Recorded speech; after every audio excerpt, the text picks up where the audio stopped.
আমরাও বেশ ভালো আছি, সুস্থ আছি। আমার নতুন একটা ভিডিওতে তোমাদের সবাইকে ওয়েলকাম জানাচ্ছি। দেখতে হচ্ছে উঠে পড়েছি, আর আজকে হচ্ছে সানডে, মানে রবিবার, ছুটির দিন। তো আজকে সারাদিন যা যা করি সবটাই তোমাদের সঙ্গে শেয়ার করব। চলো উঠে পড়েছি, এখন বাজে এই যে দেখতে পাচ্ছ 6:58, মানে প্রায় 7টা বাজতে চললো। আর পুরো ব্লগটা কন্টিনিউ করো, কেউ স্কিপ করো না। আর আজকের এই ভিডিওটা দেখতে তোমাদের অনেক অনেক ভালো লাগবে। তো সবার আগে বিছানাটা তুলে নেবো, তারপরে বাদবাকি কাজ। বিয়ের পর একটা মেয়ের পক্ষে দিনের পর দিন তার হাজব্যান্ডকে ছেড়ে থাকাটা ঠিক কতটা কষ্টের, সেটা শুধুমাত্র সেই মেয়েটাই জানে। তার জায়গাটা বা তার কষ্টটা কেউ কোনোদিনও বুঝবে না। যেমন তোমরা আমার লাইফ দিয়েই দেখো না, বিয়ের 1 বছর 3 মাস হয়ে গেল, এখনও কিন্তু সেইভাবে জীবনে শান্তি পেলাম না। কতজন রয়েছে বিয়ে হতে না হতে কোয়ার্টার পেয়ে যাচ্ছে, কি মজা। আর অথচ আমার কপালটা দেখো, কোয়ার্টার পাওয়া তো অনেক দূরের কথা, সেই বিয়ের পর থেকে ঠিকঠাকভাবে ওর সঙ্গে আমার কথা হয় না। ডিউটি গেলে এত ডিউটির চাপ, প্লাস হচ্ছে নেটওয়ার্ক ইস্যু, এই একটা সমস্যা আমার পিছু ছাড়ছে না, যেটা আমাদের রিলেশন থাকা অবস্থায় কিন্তু ছিল না। তোমাদের মনে আছে বিয়ের পর যখন 10 দিনের মাথায় আমাকে রেখে চলে গেল, তখনও কিন্তু ওর সঙ্গে আমার কথা হতো না। সারা দিন অপেক্ষা করে থাকতাম, সেই সন্ধ্যাবেলায় 5 মিনিট মতন জাস্ট হোয়াটসঅ্যাপ কল হতো। মানে ভগবান যে ঠিক আর কত পরীক্ষা আমার নেবে সত্যিই আমি জানি না। পরীক্ষা দিতে দিতে আমি ক্লান্ত। আমার সঙ্গে কেন এমনটা হচ্ছে, এটারই উত্তর না আমি খুঁজে বেড়াচ্ছি। সত্যি কথা বলতে এখনকার দিনে টেকনোলজি এতটা উন্নত হয়ে গেছে, দূরে থাকলেও না ভিডিও কল, ফোন কল এগুলোর মাধ্যমে অনেকটা ইজি হয়ে গেছে। কিন্তু দেখো, না ঠিকঠাক কথা হয়, না ঠিকঠাকভাবে কথা বলতে পারি, যেটুকুনি কথা বলি নেটওয়ার্ক প্রবলেম। এটা তোলা হয়ে গেছে, এখনও কিন্তু ফ্রেশ হয়নি। আর আমার কিন্তু আগে ঘুম ভাঙতো তোমাদের দাদাভাইয়ের ফোন দিয়ে, যেটা লাস্ট 3 মাস থেকে হচ্ছে না। 3 মাস না, মানে ও যবে থেকে ডিউটি গেছে তবে থেকে হচ্ছে না। তো ওকে ফোন করলে কি বলে সেটা তোমাদেরকে আমি দেখাচ্ছি। দেখো, অনেকে হয়তো ভাবছো মিথ্যা কথা বলছি। এতক্ষণ 8টা না 7:30 বাজতে চলে, এতক্ষণ ওর ফোন চলে আসতো কিন্তু। ওয়েট, আমি তোমাদেরকে শোনাচ্ছি।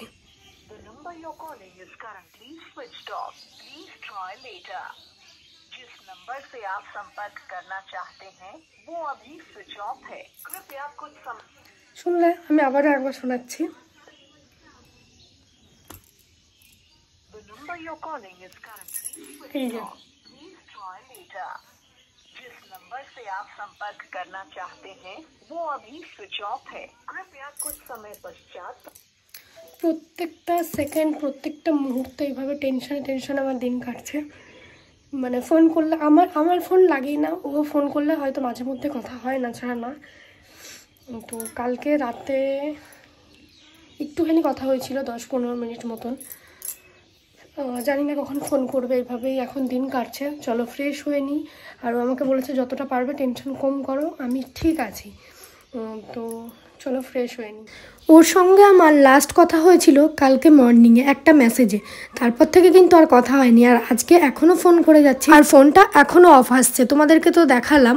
ভাবো তো একটা মেয়ের কাছে ঠিক এটা কতটা টেনশনের মুহূর্ত।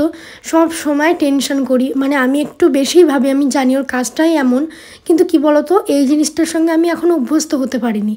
মানে এতগুলো বছর হয়ে যাচ্ছে, জানি যে ওর কাজটাই এরকম, কিন্তু তারপরেও যেন সব কিছু নিয়ে একটু বেশি ভেবে ফেলি। হ্যাঁ, এটা হয়তো ন্যাকামি অনেকের কাছে, কিন্তু বিশ্বাস করো একটা মেয়ের কাছে এটা ন্যাকামি না। যার হাজব্যান্ড দূরে পড়ে আছে সেই জানে তার ঠিক কতটা টেনশন। আর আমি এমনই কপাল পড়ে, আমার সবসময় ভালোটার থেকে আগে খারাপটাই মাথায় আসে। তো খুব টেনশন হচ্ছিল সারাদিন, কালকে কথা হয়নি। প্লাস আজকে দেখো এখনও ফোনটা অফ আসছে, জানি না কখন ফোন করবে, আদৌ কথা হবে কি আজকে। তো এগুলো নিয়ে প্রচুর টেনশনে ছিলাম। দেখো আজকে ফ্রেশ হতেও ইচ্ছা হচ্ছিল না, সকাল থেকে উঠে বিছানায় পড়েছিলাম। আর অনেকবার ফোনে ট্রাই করলাম ওকে, অনেকটা লেট হয়ে গেছে গো, 8:30 বেজে গেছে, এখন আমি ফ্রেশ হইনি। তারপরে দেখলাম না ফ্রেশ হয়নি, অল্প একটু চা মুড়ি খাই, আর তারপর ওকে ফোনে ট্রাই করব, দেখবো পাই কি। আর আমাকেও বলেইছে যে আমি যখনই টাইম পাবো তোমাকে ফোন করব, তুমি ফোন করলে আমাকে পাবেও না নেটওয়ার্ক প্রবলেমের জন্য। তো তবুও মন তো মানতে চায় না, ফোন করতেই থাকি, কিছু করার নেই। তো যাই হোক, এদিকে দেখো ফ্রেশ হয়ে গেছি। আজকে অনেকটা লেট হয়ে গেল আমার ফ্রেশ হতে, আমি এর থেকেও আগে ঘুম থেকে উঠে পড়ি এখন। তো যাই হোক, এদিকে দেখো এখন চলে এসেছি হচ্ছে একটুখানি লেবু জল খাবো, গরম জলটা করে নিয়ে এসেছি। এবার একটুখানি লেবু কেটে নিয়ে এসেছি। নিয়েছি। তো এই যে দেখো, আমি না হালকা লবণ দিই, লবণ না ছাড়া আমি খেতে পারি না, তোমাদেরকে তো বলেছি, তোমরা অনেকে আমাকে বলেছো। আর এখানটাই হচ্ছে ওই লেবুটা কেটে উঠানে ফেলেছি, তারপরে ভাবছি মা এখনই আমাকে বকা দেবে, কারণ আমাকে বলেছে এক জায়গায় রাখতে, আর আমি উঠানে টান মেরেছি।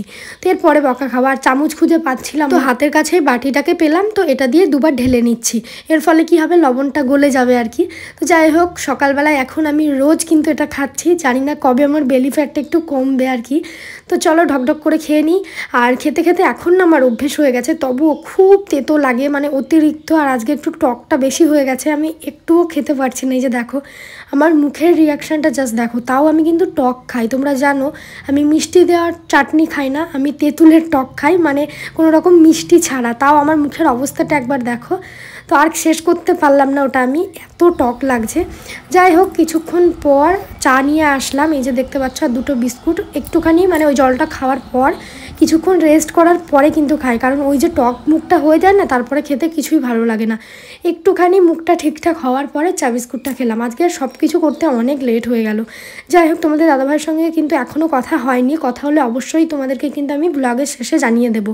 তো এদিকে দেখো কি করব, বসে বসে ভাবলাম নিজেকে একটু কাজের মধ্যে রাখি, তাহলে হয়তো আমার মন খারাপটা একটু কম লাগবে। যদিও এখন একটু বই টই নিয়েও বসতে হচ্ছে, কারণ সামনেই এক্সাম। তো কি করব, দেখলাম ঘরটা অনেকদিন মোছা হয়নি, আর এই যে বর্ষাকাল শুরু হয়েছে, তোমরা তো জানোই বর্ষাকালে ঘর টর তুমি যতই মোছো না কেন, বর্ষার যে কেমন একটা স্যাঁতস্যাঁতে গন্ধ, সেটা আমার একদম ভালো লাগে না। আর ফিনাইলটাও শেষ হয়ে গেছে, তো কোনো রকমই মুছে নিচ্ছি। আর সত্যি কথা বলতে আমার একটা না বর্ষাকাল ভালোও লাগে না।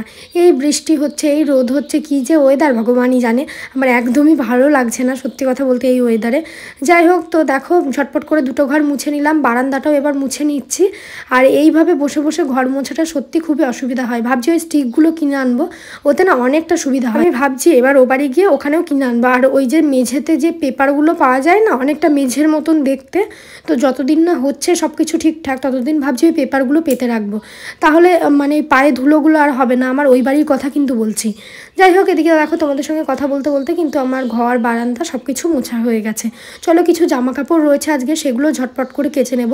নিজেকে যতটা কাজের মাঝে রাখতে পারবো, ততটা যেন বেশি ভালো থাকবে। অনেকে দেখবে মার সঙ্গে স্ত্রীর তুলনা করে, মানে মার মতন নাকি স্ত্রী কোনোদিনও হতে পারবে না। আসল কথা তো সেটা না, সত্যি কথা হচ্ছে একজন স্বামীর যতটা তার স্ত্রী ভালো চাইতে পারে, কেউ চাইবে না, নিজের মা বাবাও না। আর এটা কখন বুঝতে পারবে জানো তো, যখন দেখবে কোনো মা বাবার দুটো সন্তান রয়েছে, তখন দেখবে অটোমেটিক তাদের টান একজনের প্রতিই রয়েছে, হতেই হবে। আমি বুঝে পাই না তাদের দুটো সন্তান নেওয়ার কি দরকার। যারা এমনটা করে, সন্তান দুটোই নিজের, অথচ টান একজনের প্রতি হয়, তাহলে আমার মতে বলে কি দরকার দুটো সন্তান নেওয়ার, যে কোনো একটা সন্তান নিলেই হয়ে যায়, তাই না? ফালতু ফালতু একজন সন্তানকে ভালোবাসবো আর একজন সন্তানকে জাস্ট ইউজ করব, এগুলো করার তো কোনো প্রয়োজন নেই না। তো আমি মনে করি একজন স্ত্রী তার স্বামী যতটা ভালো চাইবে, যতটা উন্নতি চাইবে, কেউ চাইবে না, কেউ না। এটা আমি আমার নিজের লাইফ দিয়ে দেখেছি। তো যাই হোক, এদিকে দেখো কিছু জামা কাপড় আমি নিয়ে চলে এসেছি। জামা কাপড় বলতে আমারই কয়েকটা জামা, মানে এই কদিন কলেজ গিয়েছিলাম, তো এই জামাগুলো হয়েছে বর্ষার কারণে কাচা হচ্ছিল না এই দুদিন। তো আজকে দেখো সকাল সকাল বেশ ভালোই কিন্তু রোদ্দুর বেরিয়েছে। তো মা বললো সেই জন্য তুই সকাল সকাল তাহলে জামাগুলো কেচে দে, শুকিয়ে যাবে। তো তার জন্যই দেখো জামাগুলোকে কেচে দিচ্ছে। আর এই কটা দিন একটানা যেভাবে মেঘলা হচ্ছিল, তো সত্যি কথা বলতে আজকে অনেক দিন পর এরকম সকাল সকাল রোদ দেখে অনেকটা ভালো লাগছে। আর এইভাবে মেঘলা কিন্তু আমার একদম ভালো লাগে না, মনে হচ্ছে কবে এই মেঘলাটা কাটবে। তো এদিকে দেখো জামা কাপড়গুলো কেচে নিচ্ছে। আর এটা কিন্তু আমাদের কলপার না, তোমরা দেখে বুঝতে পারছো, এটা হচ্ছে আমার ওই ঠাম্মাদের বাড়ির কলপার। তোমরা অনেকে কমেন্ট করো দিদিভাই তোমাদের কি দুটো কলপার? না না, একদমই না। একটা মানুষের কি দুটো কলপার হয়? মানে একটা বাড়িতে দেখবে একটাই কলপার থাকে। এটা হচ্ছে আমার ওই ঠাম্মাদের বাড়িতে। তো ওরা তো থাকে না, মাঝে মধ্যে এই কলটায় জল তোলার জন্য আর কি জল দিতে হয়। তো ভাবলাম জল যখন তুললামই, তো এখান থেকে কেচে নিয়ে যাই। আর হাতে গোনায় দুটো না তিনটে জামা রয়েছে আর একটা গামছা, তো এগুলোকে একটু কেচে নিলাম। তো চলো, জামা কাপড় কাচা হয়ে গেছে, কী কী রান্না বান্না হবে সেটাও তোমাদেরকে দেখিয়ে দিই। এই যে দেখো মাছ নেওয়া হয়েছে, বাটা মাছ। তোমাদের কার কার বাটা মাছ খেতে ভালো লাগে বলবে। আমার যদি বাটা মাছের ঝাল সর্ষে করা হয় সেটা একটু ভালো লাগে, নয়তো আমি ছোটো মাছ কিন্তু তেমন খাই না। সত্যি কথা বলতে মাছ খেতে খুব একটা আমার একদমই ভালো লাগে না, তবে বাটা মাছটা আর কাটা মাছ একটু খাই। আচ্ছা, এই দিকে দেখো আমাদের বাড়িতে কত গাঁদার চারা হয়েছে। এর আগে তো লাগানো ছিল, তোমরা দেখেছিলে, আগের বার লাগানো ছিল। সেই গাঁদা গাছের যে ফুল হয়েছিল সেই ফুলগুলোকে আমি ছিঁড়ে ছিঁড়ে ফেলে দিয়েছিলাম, মানে শুকনো অবস্থায়। তো এখন দেখছি ওখান থেকে সুন্দর চারা বেরিয়েছে, কিন্তু এগুলোতে না ফুল হবে। মানে আগের বারও যে গাছগুলো আমি এনে লাগিয়েছিলাম ধুবুলিয়া থেকে, সেগুলোতে কিন্তু ফুল হয়নি। অনেক পরে আমি ডালগুলোকে কেটে লাগিয়েছিলাম, সেই ডাল থেকে কিন্তু যে গাছগুলো হয়েছিল তাতে ফুল হয়েছিল। তো সেই জন্য দেখো ওই গাছগুলো থেকে ডাল কেটে আমি আলাদা করে লাগাচ্ছি, কারণ এই গাছগুলো যে টাইমে মানে শুকিয়ে যাবে সেই টাইমে ফুল হবে না। তো সেই জন্য আগেরবার যা করেছিলাম এবারও তাই করছি, ওই গাছের ডালগুলোকে কেটে আমি সুন্দর করে বসিয়ে দিচ্ছি। আগেরবার দেখেছিলে এখান দিয়ে অনেক ফুল গাছ আমার লাগানো ছিল, মানে লাল রক্ত গাঁদা যেগুলো, সেটারই চারা এটা। তো এখন কিছু লাগাচ্ছি, যেহেতু বর্ষাকাল, তো বর্ষার জলে বেশ ভালো লেগে যাবে চারা গাছগুলো, চারা তো না ডাল। তো আবার কিছুদিন পর আরও কিছু লাগাবো, মানে এখন আজকে ওই হাতে গোনা কয়েকটা লাগিয়ে দিচ্ছি, দেখা যাক গাছগুলো কটা লাগে। জানোই তো আমাদের বাড়ির মাটির অবস্থা একদমই ভালো না, তো চলো ঝটপট চারা গাছগুলোকে লাগিয়ে দিই। আর তারপরে এই যে দেখো দুপুরবেলা একটা শ্যুট করব বলে রেডি হয়েছি আমি আর ডলি। আমি দিয়েছি শাশুড়ির লুক আর ডলি হয়েছে আমার বৌমা। তো আমাদের এই শাশুড়ি বৌমার জুটি তোমাদের কেমন লেগেছে কমেন্ট করবে। হঠাৎ আমার মাথায় আইডিয়া আসলো, কেননা এরকম ভিডিও বানালে কেমন লাগে, আর দেখলাম তোমাদের খুব ভালো রেসপন্স আমি পাচ্ছি আমার ফানি ভিডিওগুলোতে। বিশেষ করে তোমরা কমেন্টস করছো যে এইরকম ভিডিওই দেখতে চাই, তো থ্যাংক ইউ তোমাদের সবাইকে এত সাপোর্ট করার জন্য। তো এইদিকে দেখো সারাদিন পর মানে এই যখন আমি রেডি হয়েছিলাম ঠিক সেই মুহূর্তে তোমাদের দাদাভাই দেখছি হোয়াটসঅ্যাপ কল করেছে। ফাইনালি এতক্ষণ পর ওর সঙ্গে আমার কথা হলো, মানে আমার ধরে একটু প্রাণ আসলো আর কি, টেনশনে মরে যাচ্ছিলাম। তো এবার মুখে হাসিও ফুটেছে তোমরা দেখতে পাচ্ছ। তো স্নান টান করে খাওয়া দাওয়া সেরে নিলাম, আর আজকে আমার রেডি হওয়ার কথা ছিল, মানে ভিডিও বানাবো বলে কি আর আমি। তো আমার আর ইচ্ছা হলো না, যেহেতু দুপুরে একটা শ্যুট করেছি একবার, তো আর ভালো লাগলো না। তার জন্য ওকে বললাম ঠিক আছে চল একসঙ্গে দুজন সেজে লাভ নেই, তুই সাজ আমি তোকে ভিডিও বানিয়ে দেবো। তো এই যে দেখো এখন কিয়াদের বাড়ি যাচ্ছি ওর ক্যামেরা ধরে দেবো বলে, আর জানোই তো আমার ক্যামেরা হয় কিয়া নয় ডলি ধরে। তো এই যে দেখো ও সুন্দর করে সাজুগুজু করে নিয়েছে।